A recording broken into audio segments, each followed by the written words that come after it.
And so it's a lot easier for us to become resonant with the frequencies around us because the brain is trying to do that. You are listening to And If Love Remains, a unique show spotlighting people, ideas, science, culture, and art. Your host, Mike Lovett.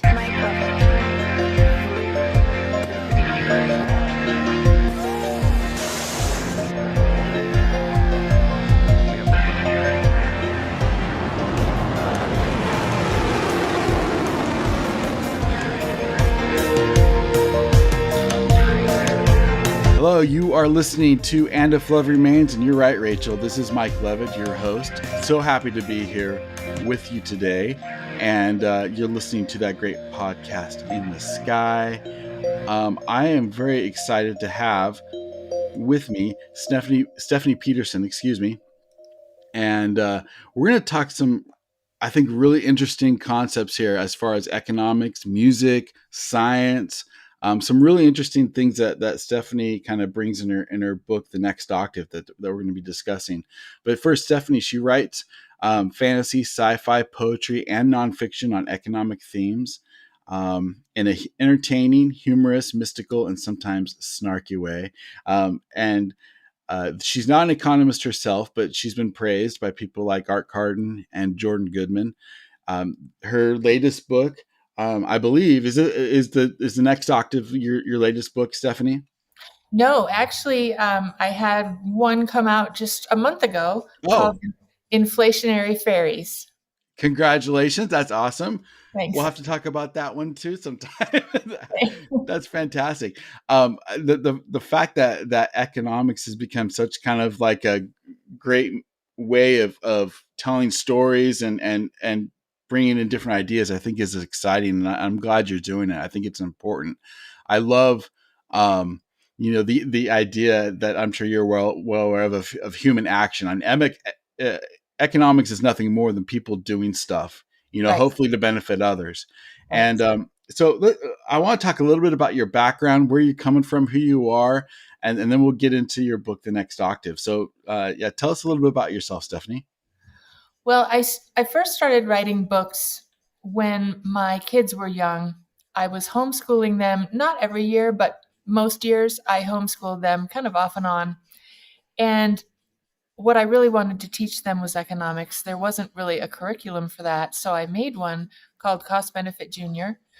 And it really came out of an experience that my oldest son had at school one day. And he came home and he was curious why something had happened on the playground. And I realized he has no sense of the incentives that motivate behavior in other people. And it all boiled down to economic incentives, even though there's no money being exchanged on a school playground, but all of the same incentives were there. So I wrote this book, which ended up being more like a textbook, and had him go through it, and my other son too. And then it just that was about it for my book writing until 20 years later, I started having ideas of other ways to pull economics into stories. And the kids were gone by then, so I had to do something to keep myself busy. And this is what ended up happening. My first really story after Cost Benefit Junior 20 years earlier is this one called Having It All. And this is just a thin little short little sci-fi novella about inflation on another planet. And then Inflationary Fairies is about inflation in medieval Ireland. And so those are two fiction books, but The Next Octave, which is this one here, is the thickest by far. And it is nonfiction. And it is where I just delve into a lot of weird connections that I saw between music theory and monetary theory. Very good. Yeah. it's a fascinating read. Where, if people want to pick it up, what's the best way? How do you want people to find your book, find you? Before we get into it, what's the best way for people to locate and buy your book? It's only for sale right now on Amazon because that's where I self-published it. I do have a website, stephaniepetersenallease.net, but I don't sell books off of there. I may do that in the future. It's more of a very infrequent blog that I Sure. occasionally remember to write in. Well, that's good. That's a good way to, get people to stay in touch once in a while and make sure that people are alive. And All right. um, that's a good thing. Um, okay. As a musician, it's kind of funny to me how many people bring up the correlation between math and music, and there are a lot of um, ways to describe music in mathematic terms, but you kind of take it a step further in describing it in economic terms. Tell me about the genesis of that idea. Like what made you think, okay, these connections are maybe more real than imaginary? Like where did you come up with the idea, and what inspired you to write the book? Well, I didn't come up with the idea. Plato did. And Oh, okay. I Whoops. so I can't take credit, but in in being very curious about economics, and I'm very pro capitalism, and when I tell people that, they think that I'm like some sort of banker or robber baron cheerleader, which could not be further from the truth. But nobody understands what capitalism is. And so when I was trying to find the nascence of this loss of the proper definition of it, it took me all the way back to Plato and all of the debasement of the currency that was happening in ancient Greece. And what I discovered, and I wasn't expecting this at all, but I discovered that Plato was comparing city states and their social and their economic and their political success. Okay. And as he was, I mean, I knew that, but and another author actually tipped me off to this too. So again, not my idea, but another author, Ernest McLean, showed that in comparing these city states, Plato was doing so musically. So he was tuning each of these city states with a certain tuning method. And back then there were several. There was Pythagorean tuning, and there was just intonation. And Plato, although I am not a fan of Plato, and I like to tell people that right away, because just because I'm referring to him doesn't mean I agree with him. But he was a smart man. And he anticipated the kind of tuning that we have today, which is equal temperament. They didn't have it in his time, and apparently they weren't quite ready to be able to figure out how to do it, or if they did figure it out, they didn't tell anybody. But he anticipated it, and he tuned one of his city states, well, Atlantis, according to, or I'm sorry, it wasn't Atlantis. Atlantis was just intonation. It was Magnesia, was tuned according to equal temperament. And so he found that, and Magnesia is just a fictional place, I believe, but he found that the city states, in his opinion, that were the most highly regulated were the best. And the city states who had the type of tuning that is more natural, that you would find in the harmonic series or in just intonation, allowed people way too much freedom. And he was very down on that. And in fact, he blamed freedom and liberty in, and Ernest McLean says musically, for the fall of Atlantis. And the fact that there are rings with water around Atlantis and in the description, that was to represent the untempered octaves. And, Plato was all about temperament as Right. far as the human psyche. Well, this is also temperament. You temper music, and you do it for a couple of reasons that are practical, but you do not do it for a beautiful sounding interval. And so Plato, wanting to temper every human being and really herd people so that they weren't too free and they wouldn't cause a lot of trouble, he wanted to do the same thing in music. And he appreciated music that was tempered, and he did not appreciate music that was untempered. Right. Okay.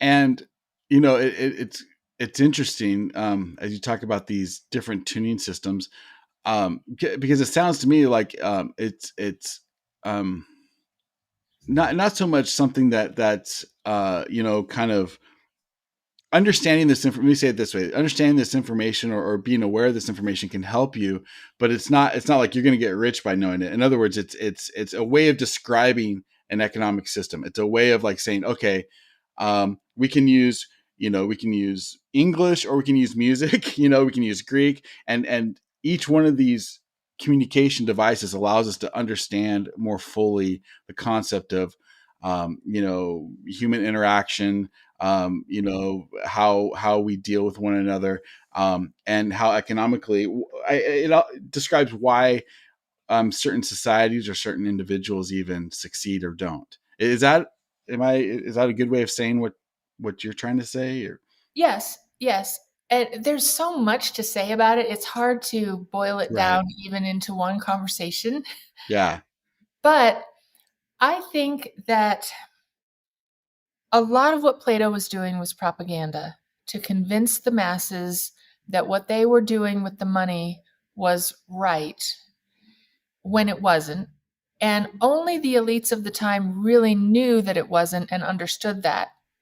Because it's hard to understand some of the more complicated economic theories.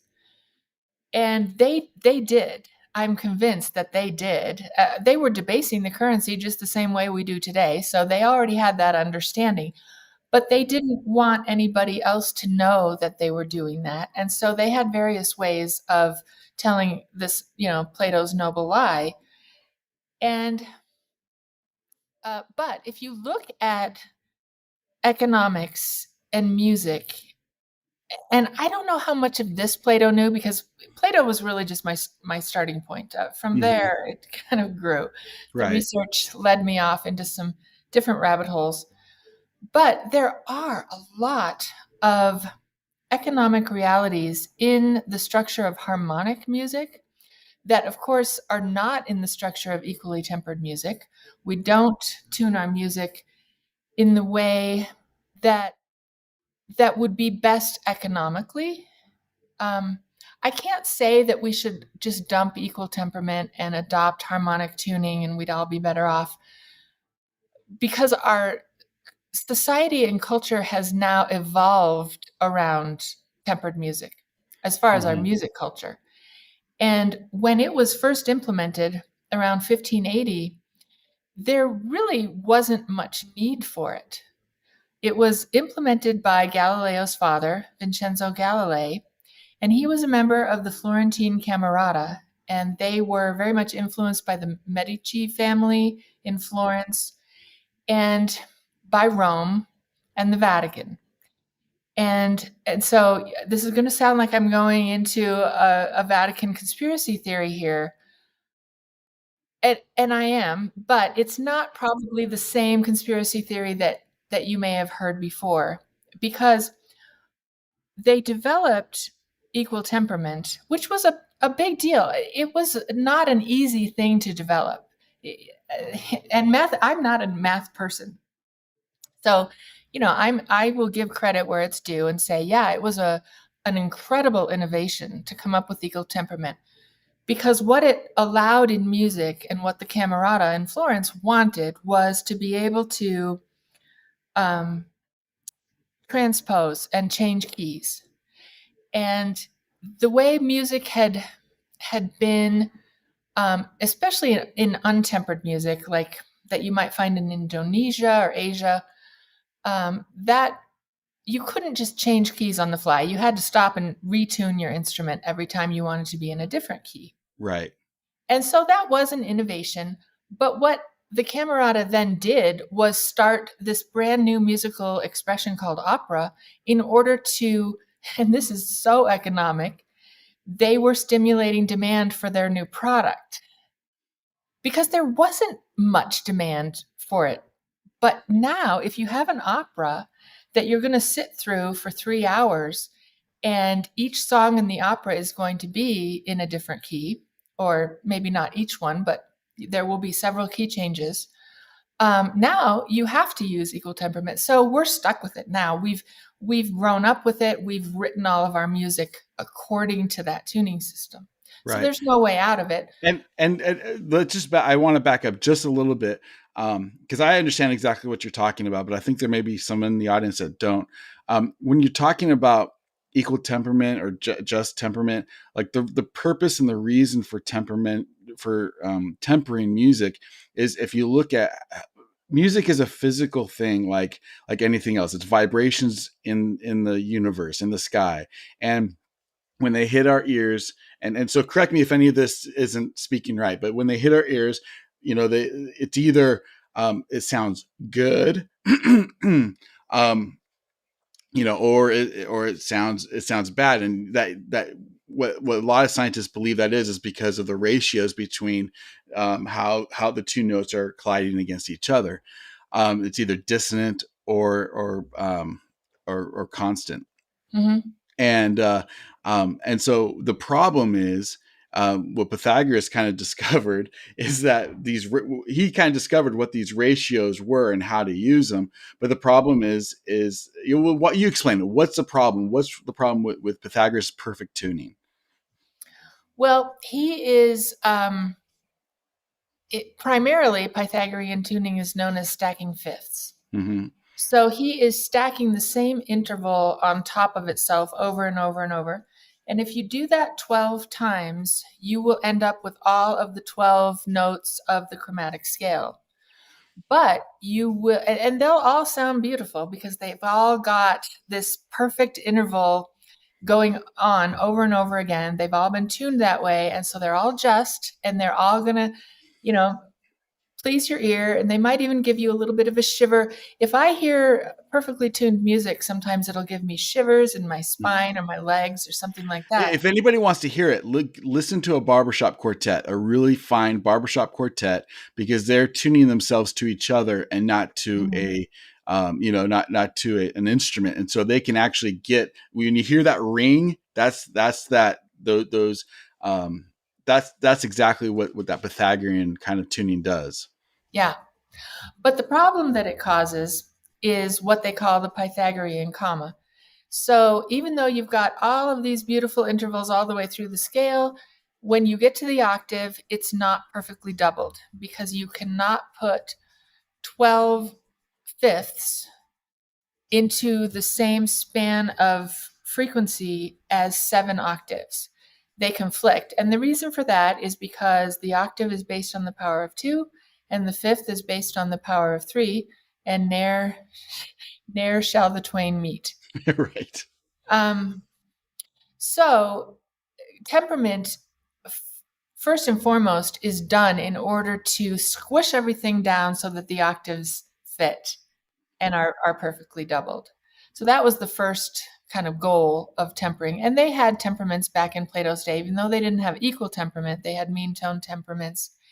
And they all accomplished that goal in different ways, and they were all successful, maybe in one area, but maybe not so much in another, and they all varied. And so, you'll hear sometimes in music, you'll hear, especially people in the 19th century, 17th century, they'll talk about the wolf tone, or they'll talk about things like that, where it's literally like you are purposely putting a certain key so much out of tune that if you put these two notes together, it sounds horrible. But that's purposefully done to give you maximum flexibility within that tuning system. And so what I found as I was, I don't even know how I got here, to be honest. It was such a meandering little trail. But eventually I realized that the harmonic series it also tempers music, even though it's untempered and natural, but it has its own form of temperament in order to produce a just octave. And it produces a just octave along with a just fifth, and everything fits perfectly. And my God, how did that happen? And it's math, but it's the simplest math ever. So me as an English major and a poet, not normally known for their math skills. I'm sorry if I'm offending anyone, but that's true for me. Um, I could understand it. So if I could understand it, it's got to be pretty simple math. And so the harmonic series is really just the number series. It's just Okay. 1, 2, 3, 4, 5. It goes on to infinity. But as it is structuring the harmonic series, you see a lot of economic reality in there. And I guess if I were going to boil everything down into one little idea, and there's many more than one ideas here. Right, right. But if I were going to boil it down to one, I would say that what Vincenzo Galilei did in 1580 was he essentially took the harmonic series and turned it on its head. So there's such a thing in economic theory called marginalism. And marginal theory suggests that all decisions and all human action takes place at the margin. So you might love coffee, for example, but why don't you go into a coffee shop and buy them out? Well, because you go in and you have one, generally by then you're satiated. And after that one, you don't want an additional one. And that would be your marginal purchase. The next one, the next additional unit of purchase, of savings, of interest rate, Right. of whatever So it is. you'd be more wise, or a rational person would use that money with something different as opposed to another cup of coffee. Right, because you've got your marginal utility has been satisfied. And if you attempt to keep going with it, you're going to experience diminishing marginal utility. And so this is all economic stuff. Well, the harmonic series has marginalism built into it as well. And it is going back to what you said about musical ratios. Now let's see if I can get this straight in my head, because every so often I flip things. But it's the ratios of harmonic tuning and the scales that are produced that are marginally decreasing. Okay. And what that does is produce a static or fixed distance or interval between the notes. So this is where it gets kind of mathy. So bear with me, because I may not explain this very well. That's why I write books, because then I can edit it and make sure it's all right. Right. Talking about it sometimes. By the way, so go read her book. Buy her book, read it. You'll understand it. If you were to take a perfect fifth off of the frequency of 16 hertz, it would take you up to 24 hertz, which is the perfect fifth off C, which is G, and that's a span of 8 hertz. Okay. If you take that same ratio off of G now at 24 hertz, it's not going to take you up to C, again, the octave, because it's a larger frequency. That same ratio is going to give you a different number of hertz that you go up. And I can't really remember off the top of my head what it is, but I'm guessing it's somewhere around 6. And so, or I'm sorry, no, it gets bigger, not smaller. Anyway, it's in my book. And so, marginally, looking at the harmonic series from marginal theory, you have decreasing marginal ratios. So, for example, 3 to 2 is your fifth, and then you might go 4 to 3. Well, that's a smaller number. If you divide one by the other, it's going from like 1.5, which is the perfect fifth, 3 divided by 2. And then the next ratio that you are going to use is going to be smaller when you divide it than 1.5. And so you've got these diminishing values of ratios. But within one octave of the harmonic series, it will produce a fixed number, a fixed interval between each note. Okay. So, like in the case of middle C, I think um, the span of interval in between each note is 16 hertz. And I could be wrong on that too. Again, these are numbers, Right. but It's a set amount. It's a set number. exactly. So, what Vincenzo Galilei did was he flipped that. He took one ratio, just like Pythagoras did, and used it over and over and over. It's a fixed ratio to produce increasing marginal intervals. Does that make sense? It does. It And does. so, So as you'll see in equal temperament, each interval between the notes gets incrementally larger. So that's the difference, is that the instead of diminishing marginal ratios, you've got increasing marginal intervals, which I know it's very confusing, and I'm sorry, it wasn't my idea at all. well, but what's interesting about that, one of the things, there's a lot that's interesting about that, but one thing that's interesting to me, again, as a musician, as I hear this, is you can practically understand this as a composer, as a musician, because the higher you go up the scale, the higher you get up, um, the less uh, dissonant things sound to the human ear. For Mhm. example, you can play like a low C on a piano, and then you can play a high B, maybe 3 octaves up, and that will sound far less dissonance than if you played low C and the B right next to it. Mm. And I think there's something to do with the ratios, and I think there's something to do with how humans perceive those ratios and how we interpret them, that makes those things. And so you can have something that sounds up high, a minor second, over and over and over, that might sound like birds chirping, you know where if you go down and do the exact same thing in the lower octaves, it sounds like a monster's about ready to kill you. It sounds like Jaws or something. And Yeah. so, what's interesting is that composers can use how we hear and how those ratios work up and down the scale, to their advantage, to create the Mhm. musical intention that they want. Yeah. And in the harmonic series, each octave is self-contained, but in equal temperament, they all blend together. Right. And so, I mean, I'm completely down on equal temperament. I understand its function and its purpose and why it was created, um, and how it was created. And it's necessary for what we want to do musically today.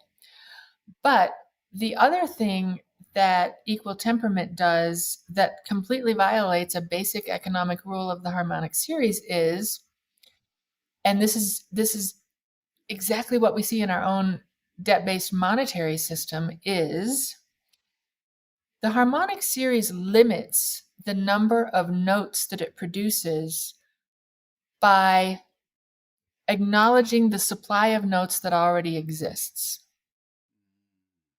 And that limiting note creation to supply is the same thing as having a gold standard. It's the Yeah. same thing. And so the people who hate the gold standard and who want to inflate the currency, debase the currency, and develop this debt-based system, they hate these limits. And so not only would they hate the gold standard, but they would hate, and I'm sure Plato did, hate the freedom. It's a freedom limit issue. And because the harmonic series is this free tuning system, it gives the ear what it wants. There's no price that has to be paid to make a just octave with a just fifth. But there are these built-in limits and these self-regulating limits in the harmonic series that inflationists do not want. They don't want it in their monetary system. They don't want it in their music system. And that's why the concept of fiat banknotes and fiat music notes, which equal temperament notes are fiat, They're not based on a previous supply. They're based on the repetition of the same ratio over and over, which is picked by man. So it's a fiat choice. So although I understand why we have it, I'm here to tell you that the reasons that it was developed are the same reasons that our monetary system was developed. It was based on the same ideas. That's interesting. And there is, like, as you're talking, I'm feeling this like tension of, the freedom, limited, basis. And it's almost like you're either going to limit the supply or you're going to limit the people. And there are a lot of people that want to limit the people, therefore they want a free supply. And there are other people that want a free people, so they limit the supply.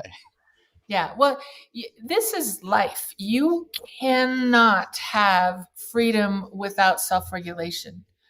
But what the elites have tried to do is just always turn it over on its head, reverse it, invert it, and they want to guarantee your freedom and determine your regulations rather than allowing for the natural self-regulation that will come about in complex systems. Mm-hmm. Yeah, and the unintended consequences of those things where we feel on a daily basis. Yeah. Yeah. I want to talk a little bit about the other major character in your book, Francis Bacon, and what he's about, and how he plays a role in this whole crazy, world. So talk to us a little bit about who Francis Bacon was, and your fascination and how he kind of got roped into this whole thing. Well, he was born in 1561, so he is living in the late 1500s. He's living at the same time as Shakespeare, and so a lot of people, myself included, believe that he wrote the works of Shakespeare either alone or with a group of people. Most people acknowledge that he was a genius. And then from there, it kind of splinters off into different factions and what they believe Bacon was capable of and what they believe he did. But my interest in Bacon began when I was looking at Plato's tuning of Atlantis and his criticism of Atlantis. And then I just thought, well, I'd like to know how Francis Bacon might have tuned New Atlantis, because he wrote about New Atlantis, which was actually America. At that time, that's kind of what his vision was, that this new world of America would be the new Atlantis, this place of freedom. So right there, that's tipping me off. Okay, he is not buying into Plato's criticism of Atlantis. He wants to, build Atlantis back up from its ashes and allow that freedom to evolve and generate and spread. Right. So when I read New Atlantis, which I have to be honest with you, I've never read the whole thing through beginning to end. It's not done. He never finished it. And that's supposedly because he died, but a lot of people don't believe he really died. But I'm not going to speak to that right now. But as I'm kind of picking apart the pieces of New Atlantis and looking at them under a microscope just by themselves, he doesn't tune it the way that Plato tuned Atlantis, but he does discuss numbers in a way that struck me are very harmonic. And so now let me think. He is such a hard person to encapsulate. One of the first things that struck me from New Atlantis was that he says something in there that goes against all of the economic theory of his day, which was mercantilism back then. He states something in New Atlantis, and this is supposed to be, a utopia. So I'm sure he felt free enough to make this criticism of mercantilism. But he essentially refutes mercantilism in New Atlantis, and he says, Well, for those who don't know, mercantilism is a complicated macroeconomic theory, but the piece that I want to look at is the fact that mercantilists, which tended to be European monarchies, are only interested in how much gold they can pull into the country, and they do not care about merchandise. Get rid of the merchandise and sell it for gold, and we get more gold. And Francis Bacon refutes this in New Atlantis by saying, if you have merchandise that you'd like to store while you're visiting, we'll store it for you like in a bank. And then when you come back to claim it, we'll either give you merchandise or gold and silver, for to us it is all as one. This is, as far as I know, the first expression of non-mercantilist economic theory that I'm aware of. And it was That's groundbreaking. yeah. Adam Smith would say the same thing in 1776, but that's 150 years later. John Locke would talk about it a little bit too, maybe 50 years later, but not so succinctly. But this, again, the man was a genius, and he was expressing economic thought that was well ahead of its time. So from there, it just, kind of burst forward. And I mean, we could go down any path and talk about all sorts of different things. Well, let's talk about so how does music, you talked a little bit about fiat notes, and I think that's an important concept for people to understand. In fact, let's start here. I'm going to start with the first question I told you I was going to ask you. We're 30 minutes in. I love this. This is how it's supposed to go. Your first chapter is entitled Human Tuning Forks, and the first sentence is, human beings are oscillators. Explain what an oscillator is and how are human beings oscillators? Well, and I'm not a science person either, not math or science, but my understanding of oscillation just comes from the oscillating fan. Yeah. Then it goes over here, and then it goes over here. And so one of the themes of the next octave is that music is based on two mathematical powers, the power of two and the power of three. And so all of the harmonic series and its structure can be explained by the powers of two and three. And so when you look at a human being being an oscillator, we are very much operating within the power of two realm, which Marco Rodin, who is this guy I had never heard of before, and then I did. And he developed something called the Mobius circuit, which some people may know about, others not. And I can explain it, but it will take a while, so you might want to just Google it, or your search engine of choice. Right. But he saw the power of two as being matter-based and the power of three as being spirit-based. And so as humans, we are both, we have a spirit and we have a body, and they kind of have to go together in the same way that we have the same dilemma in music. How do you get your octave body and your spirit perfect fifth to work together? And so, well, I guess that answers your question as far as, I hope, as far as how human beings are oscillators. Well, let me make sure I understand. So that tension between the the spirit and the body. I mean, are you saying that there is a literal vibration, or are you saying that somehow that oscillator, or just that idea of like squaring the circle, you have to almost have to think of it bigger in order to make it work. Is that kind of what you're saying? Is that, am I in the right realm there? Well, that's not really where I was going with it. I was definitely talking about the fact that we do have frequencies. A lot Okay. of people will say that you have a frequency. I don't really believe that. I believe we have many. Okay. So you're talking about like physical reality as opposed to, Mhm. kind of a thought process. Yeah. And so that is something that you kind of have to look at separately from your spirit and your soul and all of that. We're not down here in the matter based realm just to pursue spiritual things. That is something I think we should do. But we're also supposed to master physicality and duality and the power of two. And where you can start with that is frequency. I mean, everything comes back to frequency.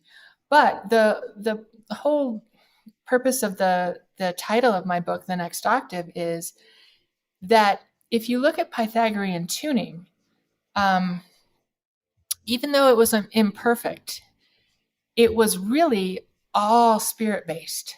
And that's why it was imperfect for our needs here, because we're both. But what Pythagorean tuning will do, if you stack perfect fifths on top of each other 12 times, you may not get a perfectly just octave, but that's okay, because that's a duality thing. That's a matter-based thing. And that's not what Pythagorean tuning is doing. It's taking you into the next octave sharp. Right. And so as you get up to your octave C, that octave C is just a little bit further away. So you've actually ascended farther than you can in matter-based reality. In matter-based reality, you can only double your octave. And you're not really ascending, you're just going up. Yeah. But if you want to ascend your personal frequency, you want to do something spirit-based. You want to start stacking ratios that are based on the power of 3. Then you're going to end up with a sharp octave, and you will have ascended a little bit in your frequency. And then you can create that spiral over and over again, theoretically. Right. Or in reality, I don't know. I'm down with the program. That's kind of fun.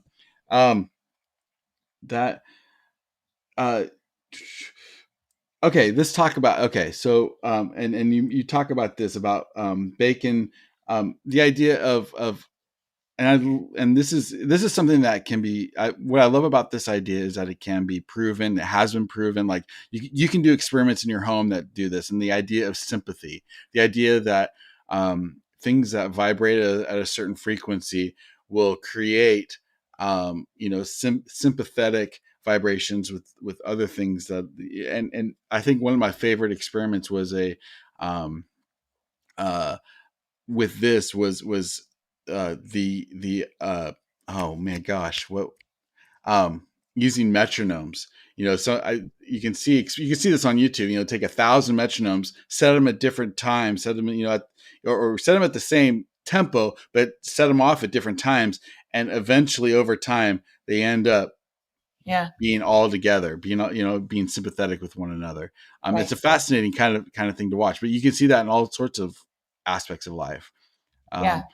So inanimate objects can become resonant. When people become resonant, though, I think there's a little bit even more at play. Okay. Because the human brain has something called a frequency following response. And so it's a lot easier for us to become resonant with the frequencies around us, because the brain is trying to do that. It's seeking that out. Whereas I think with inanimate objects, it just happens because eventually they just get into the rhythm that is in their environment. But the human brain seems to be seeking it out, which I think is cool. That is cool. That's really cool. The subtitle of your book about creating I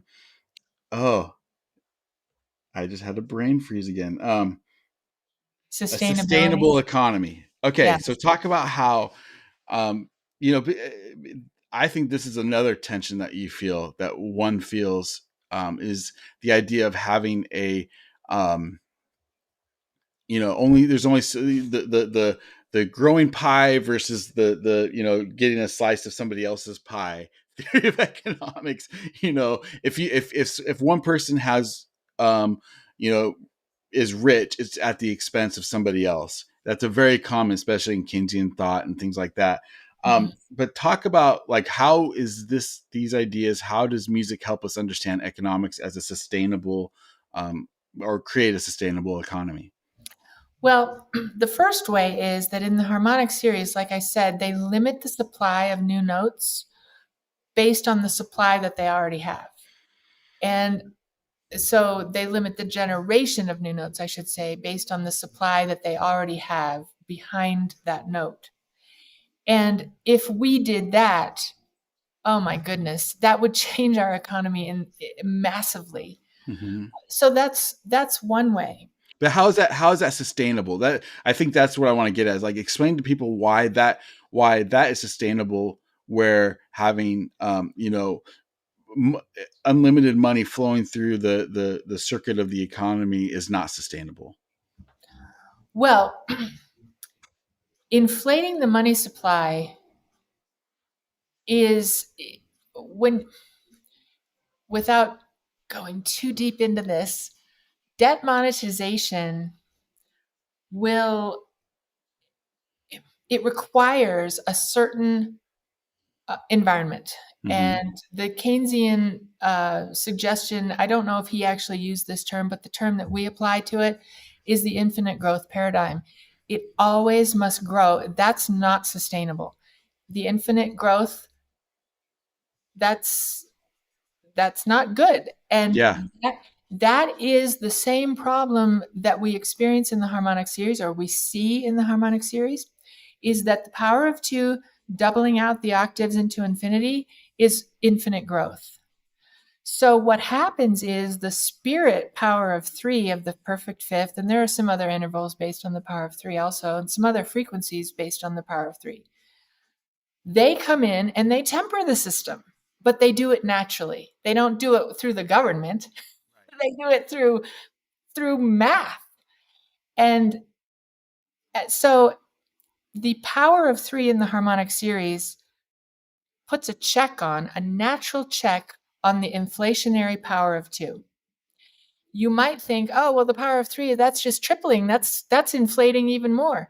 But that's not what happens. In the harmonic series, the power of 3 acts as a divisor. It divides each octave in half, and then so on and so on. It divides each interval actually in half in what the Greeks call the meson or mes. I'm mispronouncing that. The Greek pronunciation is much more European sounding. Yeah. But I call it the mes, and it just means the middle. And it's the power of 3 coming in and checking that infinite growth paradigm, cutting it in half. And okay, now we can go on from there. So Right. it's just this repeating check on growth. And if we did that, if we allowed a natural repeating check on growth to regulate and temper our monetary system, we wouldn't be in the situation that we are today. Right. Right. And And nobody would have to figure it out. Nobody right. would have to sit in an office and crunch numbers and try to figure out how to keep everything healthy. It just does it. Right. It That's keeps, there's so many paradoxes like that. Like, for example, the idea that, when, what, Robert Murphy taught me that, through his, not personally, but through his YouTube channel, yeah. that a depression or a time of economic turmoil is actually a time when the economy can get healthy. Like that's exactly what it's supposed to do. So it's saying, you're sick, we need to settle down and get healthy. And what you're talking about is a way to kind of stay healthy. It's Stay eat off right, the do drugs. your exercise. Yeah. Yeah. Or stay off the sugar to begin with, because that's all our monetary system is a bunch of cake eating. Yeah. And Yeah. let's stop doing that, and let's start producing some things of value that will help other people in our community. If we do that and stop eating the cake and drinking the sugary Kool-Aid, our economies, and there's economies everywhere. There's economies in your town, in your county, there's all sorts of different sizes and scales, and let them function naturally, and you will be amazed at how productive each region becomes. And the only reason that we're not doing that now is because all of the incentives coming out of Washington are for the opposite. Right. We are penalized when we save. We are taxed many times over for the same activity. And so human action is penalized. Yeah. Essentially. And I kind of want to, like, man, we need to have you on again, Stephanie, if you don't mind. I don't mind. I think, because what you're talking about, I think many people could say, well, hey, well, our economy, it seems to be doing well. Like we're the greatest economy on earth. Look at all the stuff we have. Look at all the wealth we have accumulated over time. There, you gold standard people, or you people that say that the Fed is wrong, are not looking at what's happening out in the world. And to which I would say, well, let's compare, how many incomes does it take to, buy a house, for example. You can't compare like what we have because of all of the innovation and things that we've created. You can't compare that to, how much work does it take to supply people with their basic needs. And so when we talk about what is sustainable versus what is unsustainable, I think we get a distorted view of that reality. Well, and I think people don't understand that what's happening with the dollar, for example, in the world in general is a very different thing than what's happening with the dollar here at home. It's the same dollar, but here at home, it loses value every day. Out in the world, it gains value all the time. Why is that? Well, because here at home, in this smaller scale of an economy, we're looking at the inflation of the dollar within our borders, and it loses value every time there are, it's another marginal reality. For each additional dollar that comes into the economy through debt, the value of each dollar lessens. And so that's clearly marginal. But out in the world, the dollar is the reserve currency. And so other countries are forced to use it. And any little hiccup that happens in their country is going to cause the dollar to rise even more in comparison to their currency. And so it's such a rigged system. It shouldn't give anyone warm, fuzzy feelings that we're No, doing great. right, because that system appears to be changing by by the day as countries are saying, maybe we ought to think about gold. Maybe we ought to think about maybe, creating our own system, which is going to just, it's funny. It would be, I think people will be shocked if the dollar ceases to become the reserve currency. What will happen to us, Yeah. and that's kind of the sad reality. Stephanie, we're kind of out of time. I really want to have you back. We've barely touched, like, this book is, there's a lot of depth to it, and I would really encourage people to go out and buy it, read it. But I'd love to have you back. Again, one more time, how do people find you? How do people buy your book? Well, I have a YouTube channel also, Stephanie McPeak Petersen. And then my book, which I'll show you again, is on Amazon. Just search my name or the title of the book. And then I have a website too, stephaniepetersen.net. No McPeak in that one, but not a whole lot going on over there, just FYI. Okay. So would you prefer people to check out your YouTube channel? Is that the best place to get most current info? I usually have a link to my book under most of my videos. And one thing about the reason I bring up the YouTube channel is that I have been told that the next octave can be a little tough going. And so what I'm trying to do with a lot of my videos, not all of them, but a lot of them, is to try to explain some of the harder aspects of the book. Because I think when you talk about it, it's a little bit easier to get than when you're trying to slog through reading it on a page and eventually your eyes gloss over.